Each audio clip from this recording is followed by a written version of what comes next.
Thank you for letting YouTube know I have multiple balls. Okay.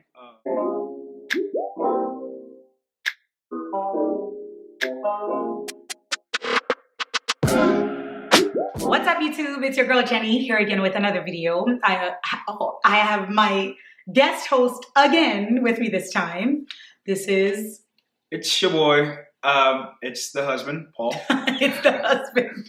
Anyway, so today we wanted to tackle a subject that is, I'm sure, very near and dear to couples that are married, thinking about marriage, already married, or just dating. But before we get into all of that, if you're new here, welcome to my little corner of the internet. On this channel, we talk about fashion, lifestyle, and of course, travel. But in between all of that, I also share with you guys how I'm handling it as a mom, a wife, and a career woman, and how I'm juggling all of that. So if any of those sounds like something you might be interested in, don't hesitate to subscribe.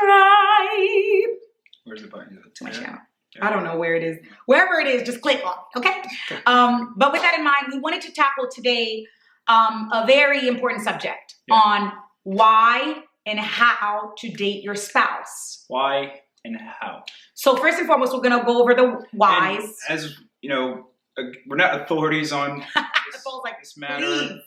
No, I'm not. But we're individuals also living out marriage. Yes. And just want to share our struggles with you, and also ways our experiences, and ways that we think that benefited us, that could potentially benefit you. And I hope you guys find it edifying. And useful.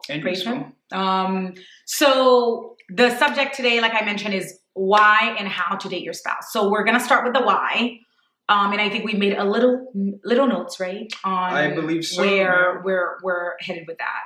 I guess I can go first. I think for me, it's very important. One of the reasons why it's very important to date your spouse is to keep learning about each other, right? Yeah. We've been together going on 10 years, married, going on 10 years now, together about 13 years. There's so many things that I'm still learning about this dude. Like literally, it's like an onion.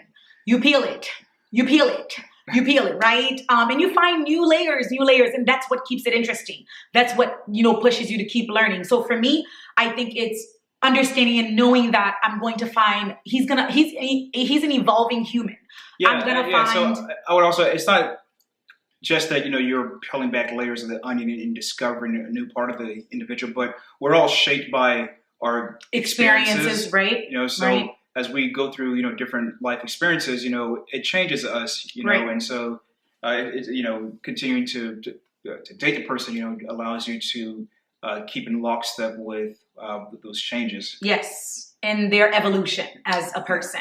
Yeah. I completely agree with that. And so for me, I think that's what keeps it good, keeps it going, because it's like the determination to keep learning about this person, the determination to see what else you have, what else are you going to surprise me with? And I think for me, that's what keeps me coming back to you. I'm full of surprises, so it's fun for her dating me. Lord, can we not? Can we not? So the second why to date your spouse is, always up to date on their dreams and goals. So I think this also just flows naturally from the first point of, continuing to learn about the person. But, want to go a little deeper and just making sure that you're focusing on what that person wants to achieve and how you can potentially help them achieve the goals. And, that's like one of the, it helps to build a very strong, relationship in general, but especially within the context of a marriage. Yeah, I think, I think this point is very key, because again, as humans, you're like, what I wanted at 18 as a goal is certainly not, or I would have hoped that I've achieved that goal, right? Of course, once you've achieved that goal, you have new goals. So it's like, how do you then keep your partner apprised of these things? How do you then have them keep you accountable for these things? So like, if I say, hey, by the way, I want to be X, and Paul's like, okay, so what are you doing to being X? Are you making a list, like checking in and things like that? So those conversation and those dating moments, like, keeps you honest. It gives you an opportunity to do that. Because your partner should definitely be your accountability partner as well. Right. I wouldn't say should be, but would be nice to be. It definitely would be nice because you're with the person a lot, especially in this panini press. And back to point one, you're allowing the person to get to know you, better, right, in an intimate way. So yes. therefore, it kind of makes sense that they should be the person. It just goes, y'all. Just I don't know. In my simple brain, that's how it works. I don't know. In your super brain, simple brain. I was like, ooh. So the third why you should date your spouse is it keeps the pursuit alive. And I think by this, okay, Paul. what we mean you better is that you can just describe the whole dating phase as a constant pursuit, right? And it keeps energy, keeps it alive, keeps it active, keeps it. It's like that chase, right? Yeah. So I think by continuing to date your spouse, you're keeping that pursuit alive. And I could provide resources. I think people who speak really great about this particular subject. But in short, I would say it's it's kind of like the relationship. I think that we probably have with God. It's a constant pursuit. Yes. And so I think that's how it should be with you and your spouse. It's a constant pursuit of that person. Tunes like, for example, like Woody the Woodpecker, where every time they think they catch him or they've caught him in a trap, like he gets out, and so then you gotta try to catch him again. Right. So it's just a constant pursuit. Like you're never really caught. You're really, because I think that's the mistake. Once you think you've caught the person and that's it. Yeah. You should. Yeah. Marriage probably shouldn't be viewed in that lens that all right, I've got this now. What's next? If you've got it, you probably don't have it. Lord, somebody get Paul, okay? Yeah. Somebody get him. We're about to get real up in here. Now I'm just kidding. Lord, no, we're not. But yeah, so I think those are three good whys. And again, like Paul was saying earlier, for us, it's a constant. Like we have not mastered this, especially with 2 kids and life happening, right, and getting in the way. And so for us, it's like a constant decision and literally waking up every day saying, what can I do today? Or what can I say today? What can I wear? Whatever it is to keep it's intentional, to keep the flame alive. Yeah. And I think that's what it is. And it's like you choosing that person over and over again. Definitely, yeah. Just makes it all better. Yeah. I don't know why I sang that. I'll choose you again. Oh, sweet God. Here we go. No. With that loofah. With that loofah. Okay, no. Okay. All right. Moving on. Yes, to the house, y'all. The house. So some very, practical, very simple practical ways on how to get this done. And I think especially within the context, of where we are, with tots and kids in the picture. Right. It can it's difficult. It can make it difficult. It's difficult. Yes. So you just try to find ways on how. And I think this list should be viewed as more. What you should take away from this list is that it's not the grandeur that counts, right? But rather it's the persistent, the constant. Yes. Consistency is key in that. It's the consistency, the constant pursuit, right? So I think that's what we would really like you guys to take away from this list. Yes. So the first how is the tried and true method of date nights or date days. Date days. That we've been doing. That's a thing for us. Yes, a date day. Well, not the whole day, y'all. Just date lunch. I guess you could do it. Date lunch. Because we don't have coverage at night. Yeah. And so for us, it's very key that we take whatever time we have the coverage and make that work. Yep. And to some people that might not be romantic, but sometimes it doesn't like Paul said, it doesn't have to be a grandiose, darkened lights and moody music. None of that. Doesn't have to be sometimes at a it's literally Michelin just checking in. Restaurant. Yeah. I know sometimes we do rooftop things. That's thankfully that's something I have access to. Right. We can just go to a rooftop and just sit down. Either bring lunch from home. Sit down at a rooftop. Very much so. Just talk and enjoy it. I guess don't look at dating as it has to happen at a certain time or it has to happen at a certain day. it's just whatever it is you make it. Whether it's at 11 a.m., you're able to drop the kids off and afterwards go grab a bite to eat, or afterwards go grab coffee. Yep. That's a date. That's an opportunity for you to talk to the person, to get, like, to ask the questions that are burning in your soul. Yep. Yeah, so. Definitely. So the second how, to practically do these things is a casual walk. Yes. We used to do those all the time. We stopped doing that, by the way. We didn't start it. I mean, it's a little cold now. Paul's like, I'm from Florida. Feel free to continue walking. But I would prefer, maybe we could Paul's do like, go freeze. No, but in all seriousness, like, again, like, it's not the grandeur of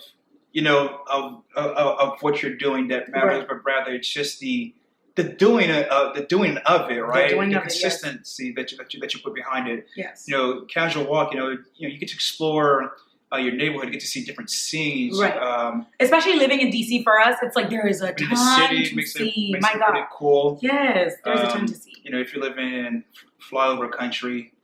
I don't know what that is. Anyways, forgive her. If you live What is in flyover somewhere country? where it's just cornfields, Uh-uh. explore those cornfields. Let's not. Walk through those corn mazes. Corn mazes, I can't. Y'all. Paul is something else. Okay, y'all. Anyway. No, I love my flyover country people. Oh, Lord. And lastly, Yes. it's through what we call little surprises. Right. And I think this is best embodied by. So before I say how it's best embodied, I would say, one, this also challenges you to listen and pay attention to the person. Listening and paying attention to them, you're on the walk, say, oh, that looks really nice, that looks really cool. You make a note of that, and then you just, one day just surprise them with, whatever it is that they thought Like, was, oh my God. was cool. Right. My flowers, my favorite flower is calla lilies. Yeah. Wow. I get calla lilies. It's a note. You wake up, Calla lilies. lilies. Calla lilies. Lilies. But yeah, so just little surprises. I know, like, most recently, with that friend that there's a particular noodle. Oh my She's God. big on, like, ramen noodle type Yeah, stuff. I love Asian dishes. And there's a particular kind that she Yes, really liked. And specific. I was out and about, close to where it was being sold. Picked up a box or two. And to be honest, that was that literally made my day. It's like it's basic noodles. I'm winning out here. I don't know about y'all. No, but literally that made my day, babe. I was like, oh my God, you thought of me. And he bought me 2 different kinds, y'all. That was amazing to me. I was like, are you kidding? Not 1. No. But 2. I was like, wow, you were really listening. And I literally said it in passing. And again, I love Asian fare. And so for me, I was like, wow, that made my day. And to some people that be, girl, he just picked up a $4 noodle. Calm down. It ain't that serious. But again, it's it's the thought that counts. The fact that he made the mental note, oh, shoot, noodles. And I guess I probably should also add here that perfection is not the goal. It's not the end goal here. No. I could have got the wrong noodles, but I think having try to see past that, right? Try to see the effort that was. I am one of those people that do try to see past that. Yeah. Would you say? Try to see past that. Yo! For some of us, Oh my it's a God. work in progress. You know what? I'm not doing this at all. Progress is slow, Anyway, but it's a work. I would say that I've done a great job. I literally am the type to be like, No, I don't can need see that. grandiose. I would say you have, because I constantly drop balls. I'm a ball dropper. Constantly. So she makes it easy. I don't ask for the world. Do not give me the world. Now, if you have the world, sure, I'll take it. But I don't ask. Just the little things. That is all. I don't know why I sing that again. We're a singing family, as you can see. No. But most of the talent, obviously, resides in me. But she helps a little. She can carry a note, but I carry the family when it comes to singing. Yes. So with that said, you two, thank you. With that in mind, thank you. I hope actually, no, I on a serious note, I really hope this was helpful to you guys. And that, again, maybe you already knew this and maybe you've learned some gems that you're going to practice or that you're going to put into practice to, with your spouse or your significant other. Whatever way to keep the fire alive is what we should strive for. Yeah. And I think we probably definitely would like to hear some of the ways that you guys yes, absolutely. Find a house. Yes, definitely. Would love to Tell me the house, Yeah. because I'm really trying to implement some stuff too. Because again, we have our 10th anniversary coming up. 10 years. 10 years, folks. We is old. Oh my God. I'm mature. Ooh. I wouldn't say I'm old by any stretch. Like I said, y'all. Again, dating somebody is not always going to be, it ebbs and flows, right? It's not always going to be smooth sailing. You're going to make mistakes. Yeah. You're going to drop the ball or multiple balls like Paul have. But you get back up again and you can try.